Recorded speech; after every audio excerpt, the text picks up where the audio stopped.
मध्य प्रदेश में भ्रष्टाचार के मामलों में लगातार इजाफा हो रहा है और उसका खुलासा हाल ही में जारी विशेष पुलिस स्थापना लोकायुक्त संगठन की सालाना रिपोर्ट में हुआ है। रिपोर्ट के मुताबिक पिछले एक साल में 26% तक भ्रष्टाचारियों में बढ़ावा हुआ है।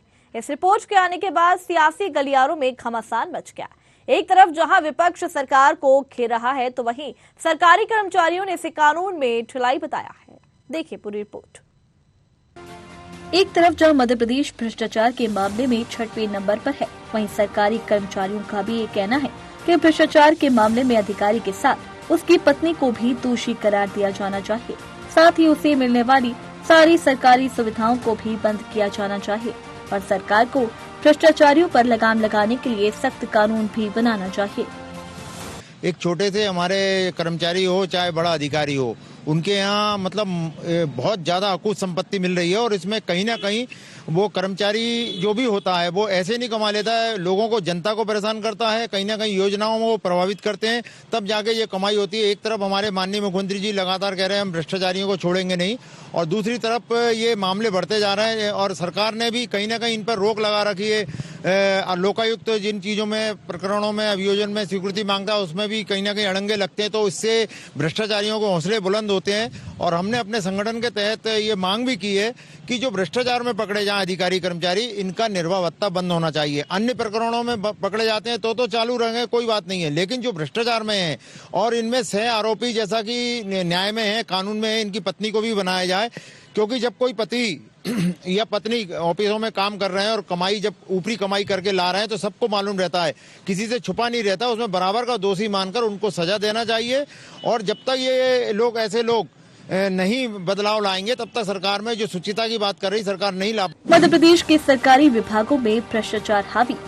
प्रदेश में 26% तक बढ़ा भ्रष्टाचार। करप्शन के मामले में 6वें स्थान पर मध्य प्रदेश। साल भर के अंदर 279 सरकारी कर्मचारियों को किया गया ट्रैप। लोकायुक्त ने 25 सरकारी विभाग में दी दबिश। कई IPS, IAS और IFS के खिलाफ FIR भी हुई दर्ज। साल 2021 में 147 से अधिक FIR दर्ज हुई। साल 2022 लोकायुक्त ने 358 आपराधिक मामलों की जांच पूरी की। 70% मामलों में दिलाई गई सजा। वहीं पूर्व IPS ने विधानसभा को पत्र भी लिखा है कि भ्रष्टाचार के मामलों पर अंकुश लगना चाहिए। साथ ही उन्होंने भ्रष्टाचार बढ़ने का बड़ा कारण जांच एजेंसियों को बताया है। साथ ही उन्होंने ये भी कहा है कि भ्रष्टाचार को पकड़ने के लिए जिन संस्थाओं को ये काम दिया गया है, वह बड़े अधिकारियों पर दबिश डालने की जगह ग्रेड 3 और ग्रेड 4 के कर्मचारियों को पकड़ रही है, और जिसके कारण लगातार ऊपरी स्तर पर भ्रष्टाचार बढ़ता जा रहा है।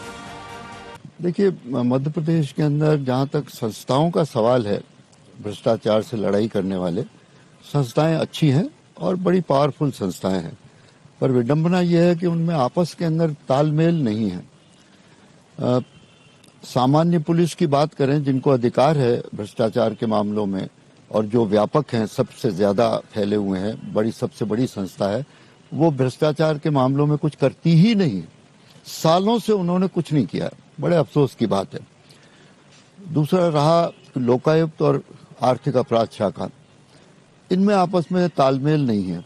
आर्थिक अपराध शाखा को बनाया गया था बड़े बड़े मामले देखने के लिए, उनको पटवारियों को और सब इंस्पेक्टरों को पकड़ने के लिए नहीं बनाया गया था। आर्थिक मामले जिसमें सरकार को आर्थिक हानि हुई हो, बड़ी लंबी चौड़ी, जैसे बड़े बड़े ठेकेदार होते हैं, बड़ी बड़ी कंपनियां होती हैं, बेवकूफ बना के सरकार को, और सरकारी कर्मचारी कभी मिल भी जाते हैं उनके साथ, ये करके और चले जाते हैं, उनके लिए बनाया गया था। इसी तरह से लोकायुक्त के अंदर ज्यादा आदमी थोड़ी हैं, पर बड़ी ताकतवर संस्था है। इसको बनाया गया था IAS, IPS और बड़े बड़े अधिकारियों के लिए, पर ये ज्यादातर काम क्या कर रही है, किनको? वो क्लास 3 और क्लास 2 और क्लास 2 पे भी बहुत कम आते हैं, 3 के और 4 के ऊपर चले जाते हैं। तो और आपस के अंदर मेल मिलाप नहीं है। तो मैं सोचता हूं कि अगर भ्रष्टाचार की लड़ाई लड़नी है, और मध्य प्रदेश में अभी हम भ्रष्टाचार के मामलों के अंदर कह सकते हैं कि नियंत्रण नहीं आया है, तो फिर जब तक इनमें आपस में कोऑर्डिनेशन नहीं होगा, संस्था होने के बावजूद कि कौन किसका काम करे, क्या काम किसका है, और किस स्तर का काम है, जब तक ये आपस में नहीं होगा तो नियंत्रण नहीं हो सकेगा। कौन कौन है भ्रष्टाचार की लिस्ट में सबसे ऊपर?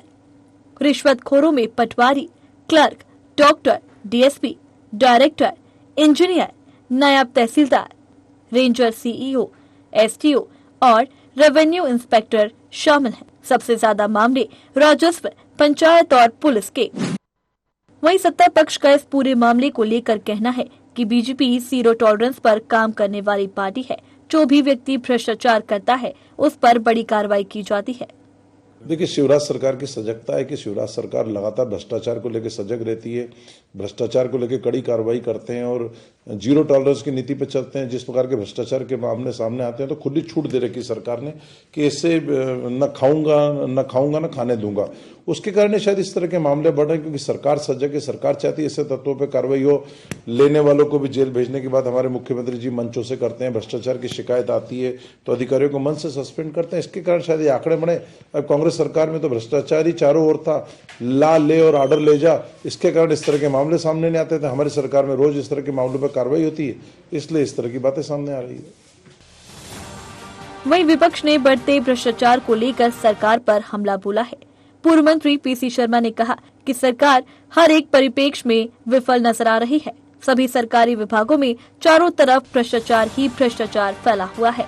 सरकार केवल कार्यवाही की बात करती है, भ्रष्टाचारियों पर कोई कार्रवाई नहीं होती। निश्चित तौर पर भाई वो पैसा जो विकास कार्यों में खर्च होना चाहिए वहाँ हो नहीं रहा है, पूरी भ्रष्टाचार की चपेट में आ रहा है। इसीलिए लोकायुक्त हो या ईओडब्ल्यू, सबसे ज्यादा केसेस इन दिनों में आए। आज भी ये हम लोग वही तो मांग कर रहे हैं भाई। राजधानी है मध्य प्रदेश की भोपाल, यहाँ पे ही सब काम नहीं हो पाएंगे विकास के, कहाँ होंगे? मेट्रो का काम ढीला पड़ा हुआ है, स्मार्ट सिटी ठप पड़ी हुई है, उसमें बीच में लाके उसको कर दिया है, दुकानदारों को वहाँ पे वो कर दिया गया तबाह। जो शासकीय हो या अशासकीय, वो मकान सब लोग गए, बहुत से झुग्गी बस्तियों को शिफ्ट कर दिया। तो इन सब स्थितियों में विकास कार्य हो नहीं रहा है और भ्रष्टाचार चरम पे। अब स्मार्ट सिटी में बड़ा स्मार्टली भ्रष्टाचार हो गया और काम कोई हुए नहीं। दो दहले रेपुटेशन इतनी खराब हो गई कि कोई प्लॉट खरीद नहीं रहा है।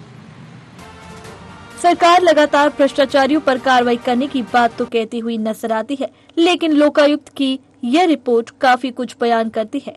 देखने वाली बात यह होगी कि आगे आने वाले समय में भ्रष्टाचार पर रोक लगती है या इसी तरह से भ्रष्टाचार के मामले देखने को मिलते रहेंगे। न्यूज़ आर के लिए भोपाल से विवेक सिंह की रिपोर्ट।